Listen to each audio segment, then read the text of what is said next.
नमस्कार दोस्तों, सभी का स्वागत और सभी को गुड मॉर्निंग दोस्तों। साथियों, आज हम एक विशेष मुद्दे पर इस वीडियो में चर्चा कर रहे हैं। आप सभी साथी राजस्थान की विभिन्न प्रतियोगी परीक्षाओं की वर्तमान में तैयारी में लगे हुए हैं और ये भर्तियां कब आपके सामने आने वाली है, जो अलग अलग आपके पास जानकारी पहुंच रही है, उसकी सच्चाई क्या है और कब तक इन भर्तियों का इंतजार हमें करना पड़ेगा। वर्तमान में हम जिस बेरोजगारी के अंदर वो दौर जिसके अंदर भर्तियों का अकाल पड़ा हुआ है, उस दौर से निकल रहे हैं और सरकार पिछले 6 महीनों के अंदर ये बोल रही है कि हमने 70,000 पदों पर भर्तियां करवा दी। उसी को लेकर कंप्लीट यहां पर लेंगे और जो जो भर्तियां आपके दिमाग में चल रही है, एक बेरोजगार साथी है, उसके पास second grade, first grade, Sanskrit शिक्षा विभाग, रीट, सीटी भर्ती, आरएस, एसआई, विद्युत विभाग, वीडियो, पटवार, वन विभाग, राजस्थान पुलिस और भी बहुत सारी भर्तियां हैं जिनका वो सभी साथी है बेसब्री से इंतजार कर रहे हैं, जो सीटी के अंतर्गत भर्तियां होती है। दोस्तों, सबसे पहले एक बेहतरीन न्यूज आपके सामने में लेकर आया हूं।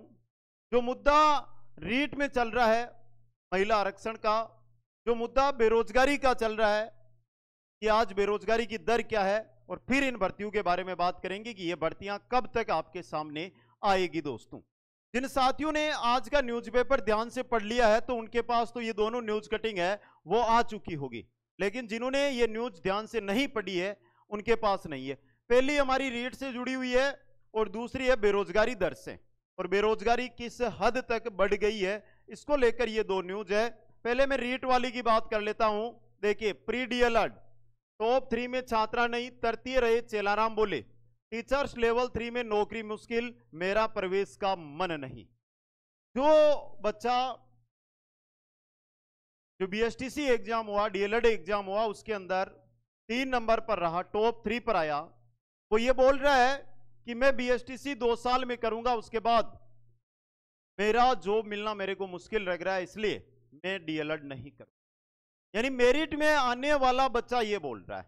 देखिए चेलाराम ने क्या कहा था। देखिए, नागौर जिले के मेड़ता सिटी के चुंदेरिया निवासी चेलाराम तीसरे स्थान पर रहे। उन्होंने कहा कि नियमित पढ़ाई से सफलता मिली, लेकिन लेवल 3 शिक्षक भर्ती में महिलाओं को 50% आरक्षण देखते हुए मेरा डीएलएड करने का मन नहीं है। हाँ, परिस्थितियां तय करेगी कि मुझे क्या करना है। दोस्तों, वर्तमान में ये छात्रावास अधीक्षक, एलडीसी और अन्य प्रतियोगी परीक्षाएं हैं, उनकी तैयारी में लग चुके हैं। ये बात जब शिक्षा मंत्री, जो राजस्थान के शिक्षा मंत्री है, जो कभी कुछ ही बोल रहे हैं कभी कुछ ही बोल रहे हैं, उनके सामने ये बात, यानी उनके बात फोन पर जब बात हो रही थी तब उन्होंने ये बात बोली। दोस्तों, तो पहली तो जो महिला आरक्षण का मुद्दा है वो बच्चों को कहां तक झंझोर रहा है, यह है महिला सशक्तिकरण की बात कर रहे हैं। अच्छी बात है, शुरू से कोई भी चीज है उसको शुरू कर रहे हो तो आप एक भर्ती को टारगेट मत कीजिए, या तो सभी भर्तियां और सभी जो राजनीतिक पोस्ट है वहां पर करिए। जैसे विधानसभा है, टिकटें देते हो तो टिकटें भी 50% महिलाओं को दो, मंत्री 50% बनाओ, लेकिन वो कुछ नहीं, सिर्फ एक भर्ती को टारगेट। अगला है, देखिए मुंबई के अंदर लोडर पद पर 10वीं पास चाहिए थे, 25,000 पहुंचे, इनमें एमकॉम और बीबीए किए हुए बच्चे भी शामिल थे। लोडर यानी वजन उठाकर इधर से उधर रखना था, और वहां पर इतनी भीड़। दोस्तों, समझ गए। 1802 पदों पर यह भर्ती निकली थी और 3 साल के लिए कॉन्ट्रैक्ट बेस पर भर्ती थी, परमानेंट यह भर्ती नहीं थी, कॉन्ट्रैक्ट बेस संविदा पर भर्ती थी, फिर भी इतनी बढ़ी। दूसरा देखिए, 9 जुलाई को गुजरात के भरूच में 40 पदों के लिए 1000 से अधिक युवा पहुंचने से भी ऐसी ही अफरा तफरी जो मुंबई में मची वैसी ही मची थी। अगली देखिए, 13 साल में कामकाजी आबादी 3% बढ़ी, लेकिन बेरोजगारी 9% के उच्चतम स्कोर पर। बेरोजगारी दर वर्तमान में इस कदर पर है कि हम सोच नहीं सकते। यहां पर अगर मैं देखूं आपके, तो देखिए TMII के आंकड़े बताते हैं कि जून में देश में बेरोजगारी दर 13 साल के उच्चतम स्कोर 9.2% पर है। देखिए, मई के अंदर यह 7% थी और जून में कितनी हो गई, 9.2%। कामकाजी, अपना घर चलाने के लिए व्यक्ति कोई ना कोई काम तो कर रहा है, लेकिन फिर भी बेरोजगारी दर उसी अनुपात में आगे बढ़ती हुई जा रही है। दोस्तों, और ऐसी परिस्थिति में भी राजस्थान सरकार को पिछले 6 महीने में एक भी भर्ती का विज्ञापन जारी नहीं करना, एक जो बेरोजगार साथी है उनके लिए हम क्या बोल सकते हैं दोस्तों। अब देखिए जो हमारी मुख्य भर्तियां हैं उनके बारे में एक एक के बारे में चर्चा करता हूं। सबसे पहले मैं यहां पर जो भर्ती लूंगा शिक्षा विभाग को लूंगा। देखिए शिक्षा विभाग डीपीसी चल रही है, यानी कि जब तक प्रमोशन कंप्लीट नहीं होंगे ना तब तक नई भर्ती नहीं आएगी। अब प्रमोशन है, फर्स्ट ग्रेड से उपराचार्य बनाए जा रहे हैं, अभी लगभग आधे का प्रमोशन हुआ है, अभी बाकी है वो बनेंगे। फिर सेकंड ग्रेड से फर्स्ट ग्रेड जाएंगे, थर्ड ग्रेड से सेकंड ग्रेड प्रमोशन होंगे। फिर जो रिक्त पद रहेंगे उनके आधार पर भर्ती निकाली जाएगी। वर्तमान में जो शिक्षा विभाग है उसके अंदर फर्स्ट ग्रेड के लगभग 12,000 और 7-8 हजार का प्रमोशन, तो 18,000 के आसपास पद रिक्त मिलेंगे आपको, जो सेकंड ग्रेड से भर दिए जाएंगे। सेकंड ग्रेड में वर्तमान में 25,000 पद रिक्त है, थर्ड ग्रेड में वर्तमान में 23,000 पद है वो रिक्त है दोस्तों, जिनको जल्दी भरा जाएगा। शिक्षा विभाग जैसे ही डीपीसी कंप्लीट होगी उसके बाद है इनका विज्ञापन आएगा। लेकिन एक जो साथी अभी पात्रता क्वालिफाई नहीं है, रीट पात्रता, उनके लिए जो कल एक सूचना आई है, न्यूज आई, वो एक सुनहरी न्यूज, यानी कि एक सोने की तरह चमकने वाली न्यूज है कि बीएसईआर यानी कि माध्यमिक शिक्षा बोर्ड है वो रीट पात्रता को लेकर कुछ काम कर रहा है। आशा करते हैं कि जुलाई एंड तक, जुलाई जो एंड है, जुलाई अंत तक रीट पात्रता है इसकी विज्ञप्ति है आपको देखने को मिल सकती है। तो आप जो वर्तमान में आपको कोई कुछ भी बोले कि रीट कब होगी, third grade, second grade, first grade, सीधी सी बात है कि जब तक डीपीसी नहीं तब तक ये भर्तियां नामुमकिन नामुश्किल हमें नजर आ रही है। लेकिन एक भर्ती है शिक्षा विभाग में, अगर आप तैयारी के साथ जाना चाहते हैं तो कम से कम 12 महीने की तैयारी आपको करनी पड़ेगी दोस्तों। आगे जो मैं भर्ती लूंगा वो आती है हमारी सीटी। देखिए सीटी को लेकर पहली मांग, क्यों मांग कि 40% वालों को पास करो। ये मांग क्यों है? क्योंकि 15 गुणे के अंदर अब भर्तियां हैं, एक दो भर्ती में 4-5 हजार पद होते हैं, बाकी सभी भर्तियों में कोई में 300, कोई में 400, कोई में 500 ये पद रहते हैं। तो 15 गुना आप लेते हो, 4,000 5,000 ऊपर वाले बच्चों को तो आप ले लेते हो, बाकी बच्चे 12 महीने तक सिर्फ और सिर्फ नई सीटी का इंतजार कर रहे हैं। अगर आपको उनकी पात्रता चेक करनी है, उनकी क्वालिफिकेशन कि उन्होंने कितनी पढ़ाई कर रखी है, तो 40%, 50% या 60% का रूल कर दो रीट की तरह। यहां से जो क्वालिफाई होकर जाएगा, अगर बच्चे में 1 साल इंतजार करने का धैर्य नहीं है तो वो यहां पर मेहनत करके 40%, 50 या 60 जो आप रखोगे वो अंक बनाकर आगे की भर्तियों के अंदर जा सकता है। वर्तमान में जो है ग्रेजुएशन लेवल की जो भर्ती है उसका एग्जाम सितंबर में है।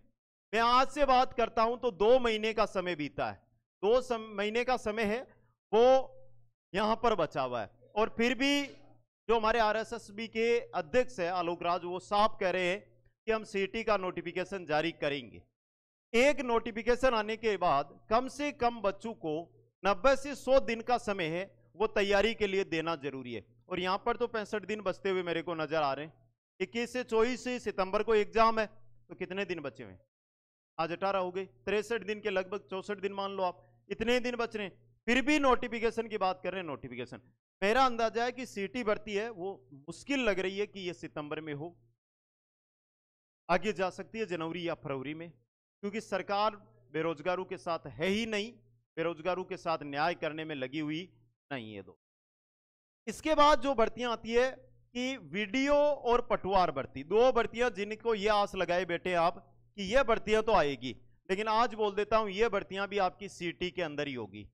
साफ शब्दों में पटवार को लेकर बोल दिया गया है और वीडियो को लेकर भी जल्द आपके पास सूचना आ जाएगी कि जो वीडियो और पटवार भर्तियां ये दोनों किस्में होगी, सीटी के अंतर्गत होने वाली है।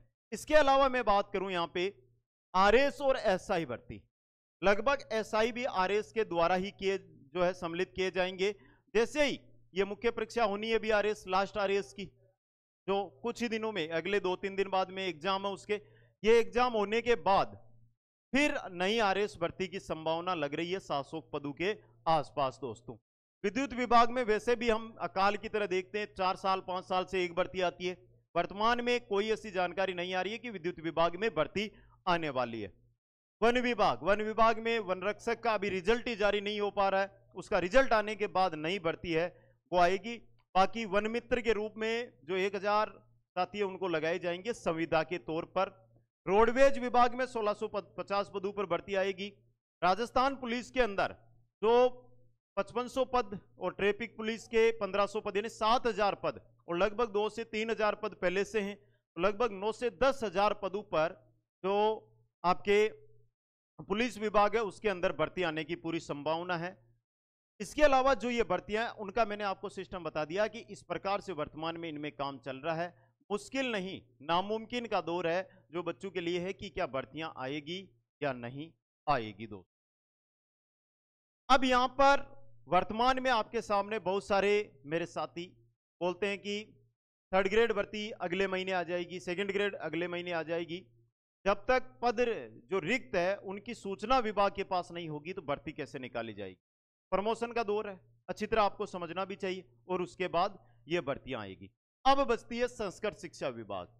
सर यहां पर तो कोई प्रमोशन भी नहीं हो रहे हैं, तो देखिए संस्कृत शिक्षा विभाग में एक भर्ती तो वर्तमान में प्रक्रियाधीन है, 2nd ग्रेड, जिसका दिसंबर एंड में एग्जाम भी होना है और साथ ही तैयारी में भी लगे हुए हैं। 6 लाख आवेदन उसके अंदर आए हैं, तो इससे आप पता कर सकते हो कि 300-400 पद आए, 6 लाख आवेदन 2nd ग्रेड संस्कृत शिक्षा विभाग में आए, तो बेरोजगारी किस चरम सीमा पर राजस्थान में पहुंच चुकी है। या तो कुछ आंकड़े हैं जो सही हमारे सामने सरकार पेश नहीं कर रही है, लेकिन जो बेरोजगारी है उसको हम देख सकते हैं। दोस्तों अब यहां पर 3rd ग्रेड भर्ती है, जिसको लेकर ये बोला जा रहा है कि अगले वीक, अगले महीने, उससे अगले महीने आ जाएगी, लेकिन ऐसी कोई सूचना अभी तक किसी भी विभाग से प्राप्त नहीं हुई है और ना ही वित्त विभाग से किसी भी प्रकार की संस्कृत शिक्षा विभाग के लिए मंजूरी दी गई है। तो नई भर्तियां जिनका आप इंतजार कर रहे हैं, और मेरे को वर्तमान में ये लग रहा है कि नई सरकार है, नई सरकार भर्तियां नहीं इंतजार ही करवाते हुए हमें नजर आएगी। दोस्तों इसके अलावा अगर आपकी कोई राय है या कुछ भी आपको ऐसा लगता है कि सर इसमें ये ऐसा हो सकता है या ऐसा हो सकता है, तो आप कमेंट बॉक्स में कमेंट करके जरूर बताएं। सभी साथियों को धन्यवाद। मिलेंगे नई जानकारी, और प्रतिदिन आने वाली क्लासेज यूट्यूब पर आपको मिल रही है, उनको अटेंड करना ना भूले। भर्तियां चाहे 1 साल बाद आए, लेकिन तैयारी अगर हम जमकर आज से करते रहेंगे तो 1 साल बाद हम अपनी जो जगह है, जो जॉब है, जो नौकरी है, उसको प्राप्त करके रहेंगे। विज्ञप्ति का अगर हम इंतजार करते रहे तो इंतजार ही अगली विज्ञप्ति का करेंगे, क्योंकि समय पर पढ़ाई नहीं होगी, और समय पर पढ़ाई नहीं होगी तो इस बेरोजगारी के जमाने में जहां पर 9.2% बेरोजगारी दर पहुंच चुकी है, वहां पर हम नौकरी प्राप्त करना मुश्किल हो जाएगा। सभी साथियों को धन्यवाद। जय हिंद, जय भारत।